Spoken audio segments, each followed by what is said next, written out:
ગત તારીખ 18 માર્ચ 2026ના રોજ અમરાઈવાડી વિસ્તારમાંથી એક ફોર્ચ્યુનર કારમાં સુરત ખાતે સત્યમ યોગ ફાઉન્ડેશન ચલાવતા યોગ ગુરુ પ્રદીપ ચોટંગિયા તથા તેની સાથેના 6 માણસો સહિત 7 માણસોને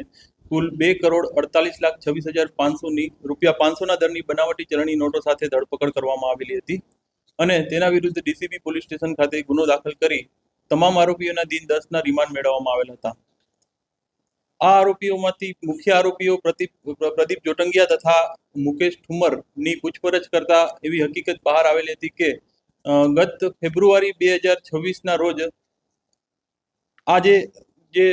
બનાવટી ચલણી નોટો છાપેલી છે તેમાં મુખ્ય ભૂમિકા ભજવનાર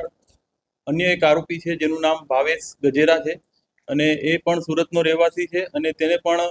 જ્યારે આ નવેમ્બર 2025માં બનાવટી ચલણી નોટો બનાવવા માટે છાપવા માટેનું જે કાવતરું રચવામાં આવેલું હતું ત્યારે એ સાથે હતો અને પોતે જ્યારે નોટ છપાઈ જશે ત્યારે બજારમાં ભરતી કરવા માટે કમિશનથી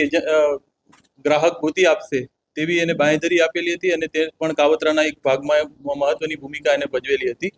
તેથી આ આરોપીઓની પૂછપરછ દરમિયાન અને તેના સીડીઆર એનાલિસિસ અને ટેકનિકલ એનાલિસિસ આધારે આરોપીની ભાવેશ ગજેરાની સક્રિય ભૂમિકા જણાતા પરમ દિવસે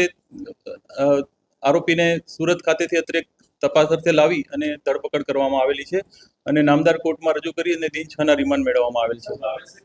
પ્રાથમિક દ્રષ્ટિએ ભાવેશ ગજેરાની પૂછપરછ કરતા તેને એવી કબૂલાત કરેલી છે કે તે ફેબ્રુઆરી 2026માં શરૂઆતના વીકમાં એટલે કે 3 કે 4 તારીખની આસપાસ તે અહીંયા અમદાવાદ ખાતે આવેલો હતો અને અહીંયા અમદાવાદના એક વ્યક્તિ સાથે એને મુલાકાત કરી અને 40% કમિશન મેળવશે, 40% એને કમિશન મળશે એ રીતના વાતચીત કરી અને ₹20 લાખની બનાવટી ચલણી નોટો એને આપેલી છે એવી એને પ્રાથમિક કબૂલાત કરેલી છે। ગુનો દાખલ થયા બાદ આ જે પાર્સલ જે ચાઇનાથી કેવી રીતના આવેલું છે, કયા ઇમ્પોર્ટ એક્સપોર્ટનું કામ કરતા વ્યક્તિ મારફતે આવેલું છે અને કસ્ટમ વિભાગમાં પણ આ બાબતે લેટર લખી અને માહિતી મંગાવવામાં આવેલી છે કે અત્યાર સુધીમાં આવા કેટલા કન્સાઇનમેન્ટ આવેલા છે, પણ હજી સુધીની તપાસમાં આ પ્રથમ વખત જ આ લોકોએ આ પેપર્સ મંગાવેલ હોવાની હકીકત બહાર આવી છે।